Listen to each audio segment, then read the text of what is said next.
And then last diss track, Drake released the Heart Part 6 a day later. And honestly, I think we all agree this was not a good diss track just because, you know, he basically said he fed Kendrick false information, which no one knows about. Doubles down on like him being a woman beater and not having his son.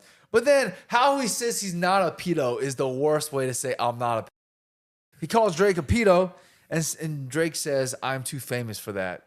If I was, I'm so famous that if I was one, I would have been caught. That's essentially what he said, which was like, what?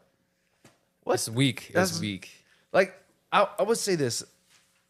Do you think that, because there's some things he said about Kendrick that Kendrick doesn't even respond to. Do you think he just should not have responded to it? Silence never killed anybody. So you think if he didn't say anything about it, people would have been like, oh, it's just part of like a diss. But because he addressed it, it's like, dude, what? You're talking about the allegation, like Drake's allegations? Yeah. Yeah, I don't think he should respond to the pedo allegations. Yes. Because it makes it look really weak, especially the way he said it. He's like, if I was one, I would have been caught. Like, I mean, what are you trying to say? Yeah, exactly. Yes. I mean, this is just like real life advice. I think that sometimes not everything warrants a response. I think sometimes It makes him look more guilty. yeah. Sometimes what's the saying? They say the silence has never betrayed anybody. If you don't respond, you don't give anybody any ammunition to come at you with.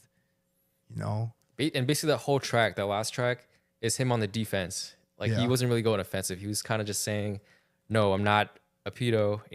And what was the other stuff he said to Kendrick that you had in your notes? He says like, oh yeah, you know, what about you and your baby mama? Like, Just deflecting. he's just deflecting back onto that, which is fair. Or he also says, yo, I fed you fake information about how I had like a fake That kid. and he said anyone who fed you that fake information is a clown. So is he calling himself a clown? That part didn't make sense to me. It's like, Oh, it's I see what you're hypocrite. saying. I see what you're saying. Yeah, That was the most disliked track Yeah. on YouTube or Spotify. yeah. It was disliked. It was it broke the record for the most. It had more dislikes Than than likes. likes. So do you think that tarnishes him as an artist? Yeah.